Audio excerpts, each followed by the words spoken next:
kalau di Garda Home itu kita ada mengcover kebakaran, petir, ledakan, terus habis itu kejatuhan pesawat terbang dan asap. Kemudian ada kerusuhan, pemogokan, perbuatan jahat, huru-hara. Kemudian ada banjir, topan, terus habis itu ada badai, kerusakan air dalam air yang besar, terus habis itu ada gempa, ada tsunami, letusan gunung berapi. Nah, terus habis itu ada juga nih kemungkinan selain yang bencana besar ya. Jadi kayak ketabrakan kendaraan, terus habis itu ada tanggung jawab hukum pihak ketiga. Itu maksudnya apa ya? Nah, itu apa sih? Nah, biasanya kalau tanggung jawab pihak ketiga, kayak misalkan nih dari ada orang yang nabrak, terus habis itu kenanya rumah kita, terus habis itu misalnya rumah kita kejatuhan pohon nih, terus habis itu kena orang lain. Oh iya. Nah, jadi itu betul. Ada pihak ketiganya juga gitu. Ya. Terus habis itu ada juga kayak kecelakaan akibat kebakaran. Jadi kecelakaan diri. Jadi kita cover nih misalnya di dalam rumah kebakaran ada bapak atau ibu gitu kan. Jadinya ada luka atau apa, kita juga bantu cover. Jadi nggak cuma rumahnya aja, tapi juga ada untuk kayak kita coverin kecelakaannya. Terus habis itu ada biaya pengobatannya juga gitu kan. Terus habis itu juga amit-amit lah ya.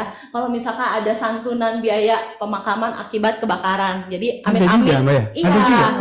Jadi amit-amit kalau misalkan ada yang meninggal di sana, kita pun juga berikan santunan. Terus abis itu kan kalau misalkan rumah nih ada rusak atau apa kan butuh waktu. Kita tinggal di mana gitu kan ya.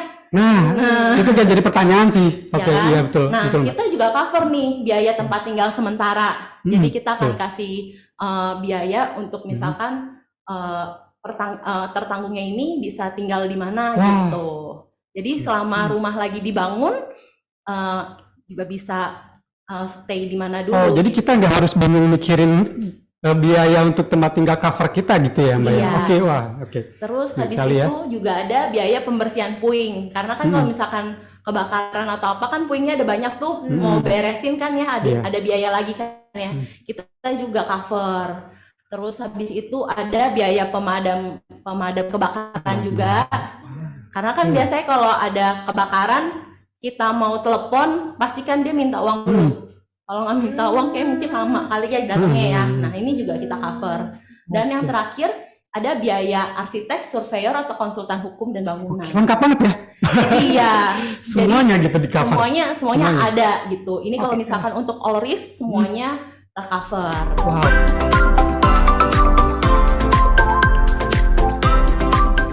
Yang tadi kita bilang ya konten ya. Nah di sini ditulis mencerminkan jumlah biaya yang dibutuhkan untuk membeli kembali isi bangunan yang baru. Harga isi bangunan mencakupi market price yang ada di daerah setempat. Nah, yang kita masukkan ialah maksimal 30% dari harga bangunan. Dari nilai bangunannya itu ya. Jadi kita asumsinya tuh kalau misalkan rumahnya itu tadi 500 juta, berarti maksimal 180 kontennya, nilai isinya. Karena kayaknya kalau isi rumah kan nggak jauh-jauh ya, tadi tuh diisi rumahnya ditulisannya nih, mebel, elektronik, peralatan rumah tangga, jadi kayak TV lah, mesin cuci, kayaknya sih nggak mungkin sampai lebih besar dari nilai bangunan lah ya. Nah tapi tetap ada bagian yang dikecualikan. Nah, apa jadi itu, Mbak? di sini kita bisa lihat, mungkin agak diturunin tuh di isi bangunan, yang dikecualikan itu ada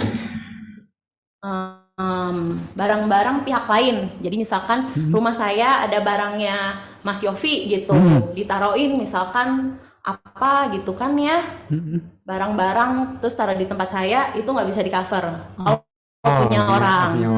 Nah terus habis itu kendaraan bermotor yang bergerak itu nggak bisa, walaupun ada di rumah diparkirin, tetap kan kita kan kalau misalnya mobil kita pakai garda oto.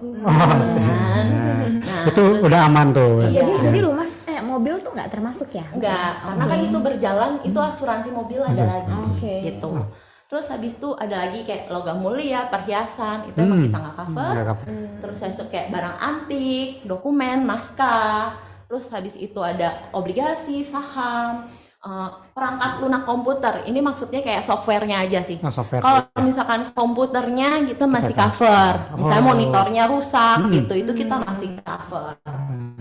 Terus habis itu fondasi yang di bawah tanah, pagar, pohon, tanaman kita nggak cover.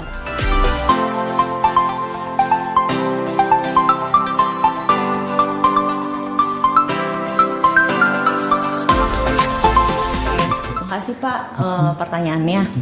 Tadi kalau misalkan untuk klaim yang nggak bisa nggak bisa dilanjutin. Iya, gagal gitu ya. Nah, tadi seperti yang tadi sih sebenarnya moral hazardnya. Jadi kayak misalkan kalau di kita tadi yang di Garda Home ada bagian yang kayak udah pernah kena banjir atau belum gitu. Biasanya kalau misalkan ada klaim yang klaimnya bodong, itu kita bakal tolak. Yang pasti itu satu dibuat-buat. Jadi kayak misalnya tadi ada bagian-bagian yang misalkan tadi kan ada ketabrakan mobil ya, terus habis itu emang ketabrakan mobil ya emang karena kecelakaan, bukan karena kayak mentang-mentang ini pagar udah rusak nih, udah jelek, udahlah gue tabrak aja lah gitu kan ya. Klaimnya gitu kan ya. Nah, yang kayak gitu biasanya yang bisa ditolak, yang nggak real gitu. Bisa kan, maksudnya ya kita nggak tahu ya, maksudnya bisa aja kan jahat-jahat gitu ya. Atau misalkan yang kayak diinfoinnya bahwa nggak kena banjir. Tapi ternyata dari tim intelnya klaim asuransi asal ternyata di situ pernah kena banjir kok tahun lalu misalnya, kayak ada kecurangan atau kebohongan, itu yang biasanya yang kita tolak klaimnya. Selama kalau misalkan itu kejadian murni ya, benar-benar kerugian yang tidak direncanakan dan emang secara tiba-tiba, itu sih kita masih masih provide. Apalagi kan namanya Astra ya, kita Astra Group, masa kita nyusahin karyawan kita juga, grup kita juga gitu. Nah, untuk yang kedua yang diminta itu harga. Jadi saya nangkep sih maksudnya Bapak. Ambil contoh ya, saya mau asuransiin rumah mama papa saya, yang dimana biasa rumah orang tua udah lama banget, kita nggak bisa hitungin lagi zaman dulu ya, zaman dulu dibangunnya beda sama nanti kalau misalnya amit-amit sekarang ada apa-apa. Nah, yang dimasukkan ialah biayanya itu ialah biaya bangun untuk di tahun yang ini gitu. Jadi kalau misalkan rumahnya udah lama, kan berarti kan kita udah lupa nih biaya bangunannya yang dulu. Kan nggak mungkin, nggak mungkin sama kayak yang sekarang harga biayanya.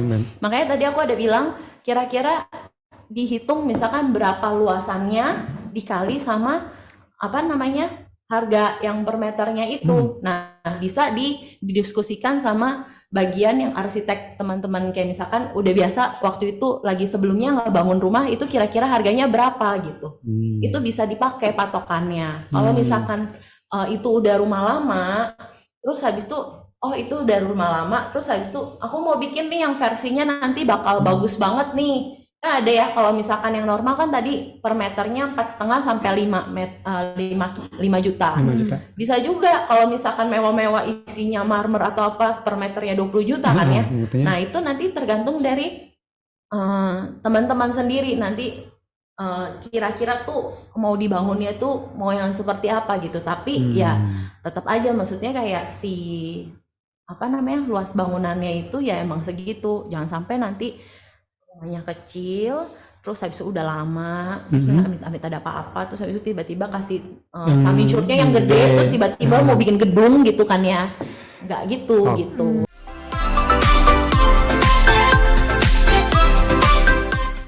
Kalau misalkan aku agak bingung sih Rancu ya. Kalau proses klaimnya, apakah ada biaya klaim? Ini kayak ada biaya. Nggak ada biaya ya, untuk klaim nggak ada biaya, free. Terus kalau misalkan periode kontrak dilakukan renov rumah, apakah jadi berubah biaya preminya? Nah, itu kan nanti kalau misalkan tiba-tiba misalkan lagi diasuransiin dari Januari sampai sekarang kita bulan berapa ya? Agustus. Anggaplah kita covernya Agustus sampai Agustus ya. Terus habis itu dari Agustus sampai Agustus, terus amit-amit ada kejadian di bulan Mei tahun depan misalnya. Berarti kan tinggal 3 bulan lagi tuh Ya.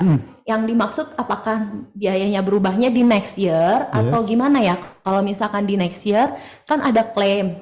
Nanti kita akan review dulu nih kira-kira ada perubahan atau enggak. Oh gitu. Ya mungkin Kalau misalkan di tengah-tengah sih nggak ada perubahan. Nggak Kalau ada udah perubahan sekali ya? bayar sekali bayar. Tapi untuk nextnya, next year-nya kita akan ada perhitungan kembali gitu. kayaknya sih dari Pak Ade Iskandar nih di tengah-tengah nih mungkin. Ketika udah gitu terus lagi renov di tengah-tengah mungkin jadi, nah itu nggak berubah ya, jadi tetap ya. Maksudnya kalau untuk yang di tahun itu tetap. Maksudnya kalau misalkan mau renewal mungkin akan ada adjustment-nya gitu. Oh iya, oke. Kan udah dibayar di awal. Udah dari awal ya? Iya, Iya, betul juga jadi sih. nggak ada tambahan sih. Oh.